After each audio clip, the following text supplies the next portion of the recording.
Slightly different location than normal. Obviously, I'm not in my robes. We're not in the meditation hall. We are in my greenhouse.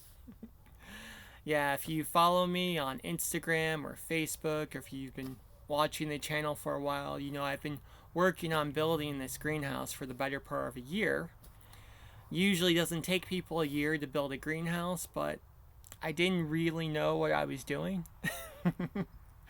So it was a lot of me trying things, making mistakes, doing research to figure out how to fix my mistakes. But this past week, I was finally able to get it wrapped in plastic. It's holding heat. It's about 50 degrees outside, 65 degrees in here, according to the thermometer, which is what I would expect. So I call it a win. And naturally, the first thing I did once the greenhouse was completed is I brought my cushion inside, I sat down, assumed the noble posture of the Buddha, and I meditated on impermanence and death. Because I'm Buddhist and we do things like that. But all jokes aside, I think it's important for us to reflect on impermanence and death from time to time, especially for us as Westerners, because our culture is obsessed with eternalism. Our culture is obsessed with the idea that if things don't last forever, then they don't matter. They're unimportant. And this is a problem because obviously nothing lasts forever. One of the truths that the Buddha found under the Bodhi tree 2,600 years ago is that everything that exists in our universe is of a nature to be born, to grow old, to get sick, and to die. So if we try to find meaning in the length of things lasting, if we only think they matter if they last forever, well, then nothing matters.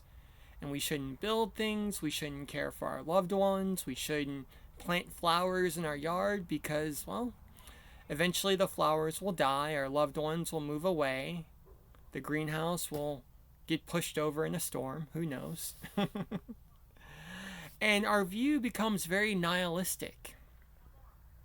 Nothing lasts, so nothing's important. Buddhism, however, pushes back on this philosophy in a very wonderful way. My teacher once told me that we can be sad because things pass away, or we can be happy because they existed at all. I'll say that again. We can be sad because things pass away, or we can be happy because they existed at all. And it's really phenomenal if we take impermanence with that view, if we look at the great cosmos of our universe and understand everything that had to happen exactly right for the good, life-affirming things to exist in our world, then we realize that far from nothing mattering, everything matters. Everything is important. Everything is a miracle.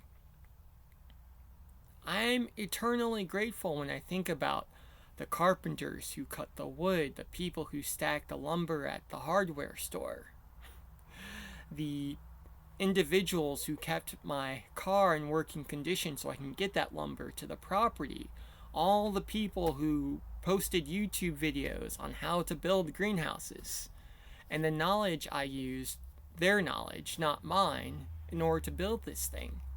All of that is a miracle. It doesn't matter that the greenhouse won't last forever. The fact that I was able to build it at all, it's cool.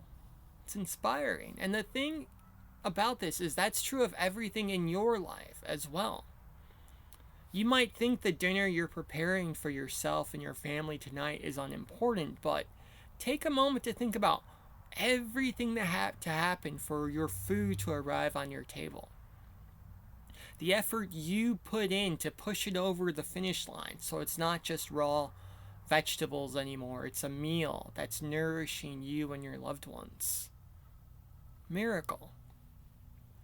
Think about the kind things you've done for your friends or your family and your neighbors and all the things that had to happen for that one event to take place. Miracle. It's all a miracle because the likelihood of it happening at all is practically zero. And if we understand this, we understand that every time we do something that's healthy, that's life affirming in this life, whether it lasts for 5 minutes or 5 hours or 100 years, it's important. And we should find satisfaction and contentment in that. Impermanent? Yes. But not unimportant. Amitabha.